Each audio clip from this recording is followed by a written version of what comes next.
pragmatique. Donc moi, je vais vous parler d'abord de l'aspect financier, parce que ça n'a pas encore été abordé, donc je pense que c'est à moi de le faire. Donc en fait, le bâtiment, donc la maternité et la petite annexe que vous voyez là, la petite salle d'attente, donc c'est un budget de 36 millions. Et on est rentré dans le budget qui était prévu. Et il est également prévu environ 5 500 000 pour installer des panneaux photovoltaïques qui vont fournir l'électricité à la maternité. Et surtout, comme vous connaissez comme moi, comment est-ce que je vais dire, la fiabilité du système électrique à Ziguinchor, surtout en hivernage. Donc il arrive qu'il y ait des pannes la nuit et dans une maternité, c'est catastrophique.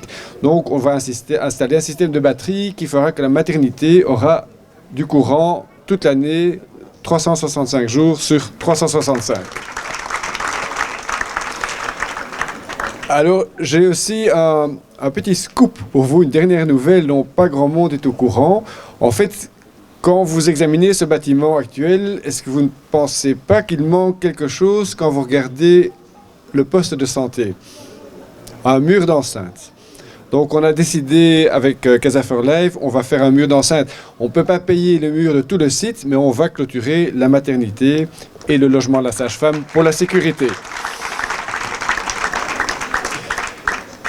Alors, quand vous voyez ce bâtiment, ça paraît très beau, ça paraît très facile, mais ça a une historique et il y a une équipe qui est derrière avec une collaboration du début à la fin. Donc, comme on l'a déjà dit très souvent, le point de départ de ce projet, c'est la visite que j'ai pu faire avec le Dr Kandé, le médecin-chef du district, ici il y a un an environ, je pense, à peine.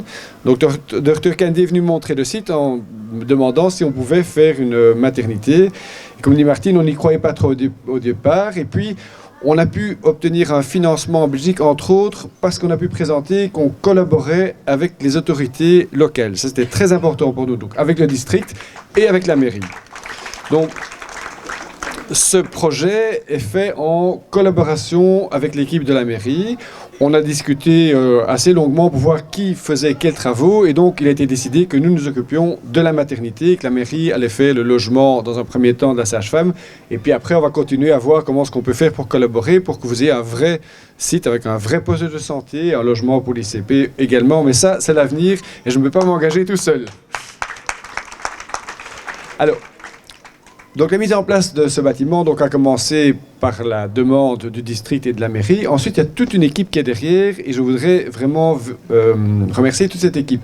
Tout d'abord, notre architecte, Étienne Cornet, qui aurait voulu parler un petit peu, mais c'est trop tard, il devait partir à 17h30, donc je vais le représenter.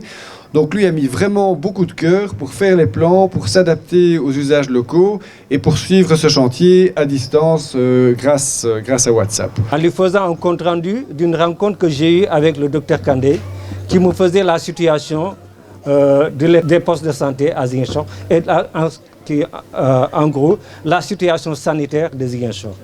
Par la même occasion, il m'a parlé de Djabir, qui est passé de case de santé à poste de santé et qu'il y a une maternité qui n'a pas encore ouvert parce qu'il y a des communautés. Et c'est par son intermédiaire que j'ai eu à entendre pour la première fois le nom de Casa for Life. Avec le maire, quand je lui ai fait le compte rendu de la situation, donc on était en train de voir comment dans le budget de la commune, on allait construire une maternité à Djabir.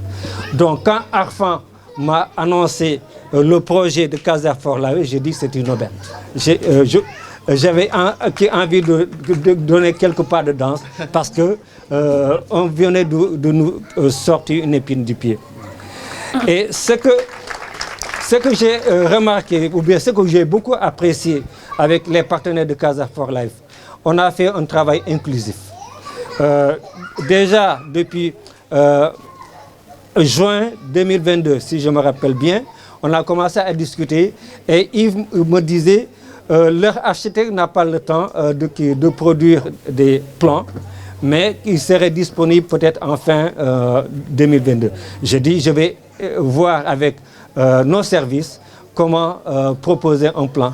Et c'est de là qu'on a proposé un plan pour la maternité qu'on a soumis à leur architecte et de discussion en discussion, on est arrivé à un plan définitif qui est celui-là. Et le 14 mai, c'était le 14 mai 2023, c'était le premier jour de l'implantation avec le maçon ici. Eux, ils étaient en Belgique. J'étais là avec Arfan et il fallait trouver des points, mettre tel point à tel niveau, faire des mètres. On a fait le tracé de la maternité. Et j'ai beaucoup apprécié le travail. Et chaque fois, on avait des réunions en ligne pour voir l'évolution des travaux. Et cela a permis d'avancer très très vite après le choix des corps de métier. La machine s'est ébranlée, donc on a eu quelques retards. On a eu quelques retards à cause de l'hivernage, mais quand même le travail est allé très vite. Donc imaginez, 14 novembre, 14 décembre, on sera à 6 mois. Donc on est aujourd'hui le 13 décembre. C'est pour montrer le pragmatisme de nos partenaires belges. Alors Djabir a une particularité, c'est que c'est un quartier un peu désenclavé qui a une difficulté d'accès.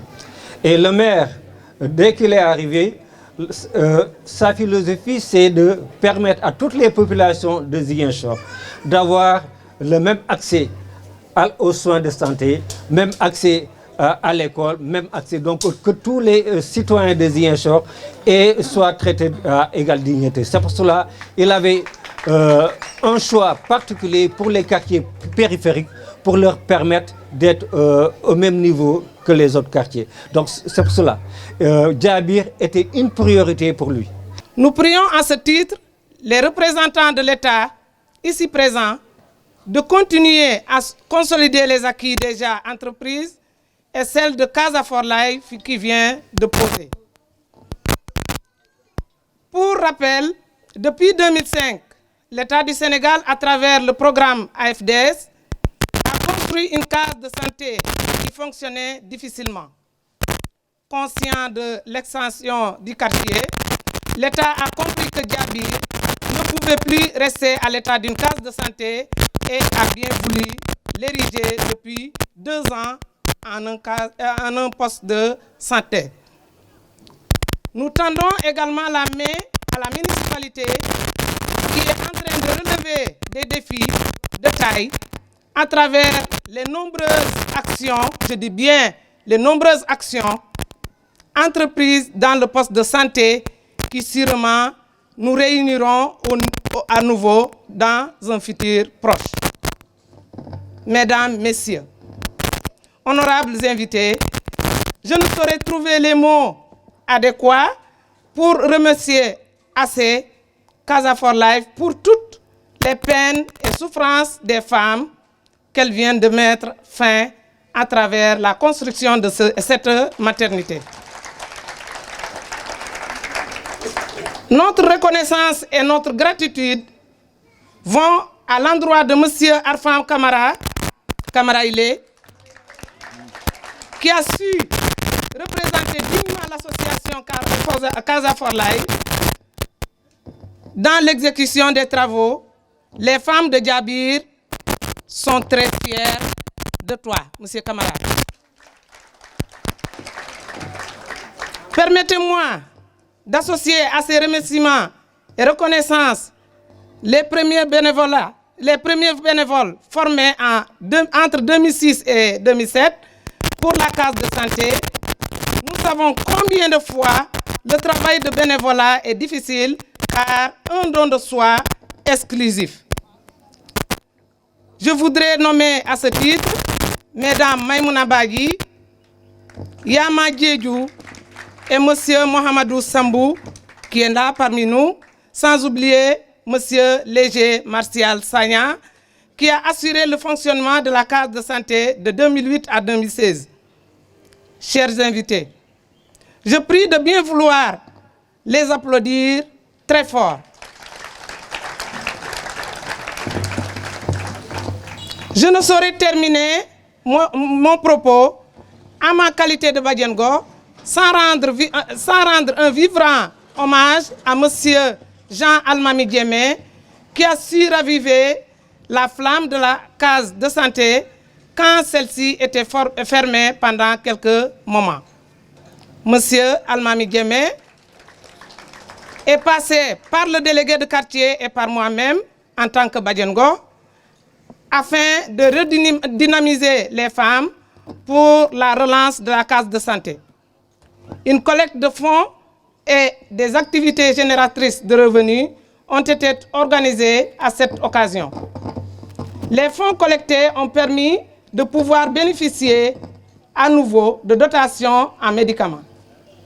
Chères femmes de Diabir, soyez vivement remerciées pour votre engagement, les femmes. Si je suis là, c'est grâce aux femmes. Les femmes, applaudissez fort pour les femmes. Les femmes de Diabir sont des battantes. Quelles que soient les difficultés, elles surmontent.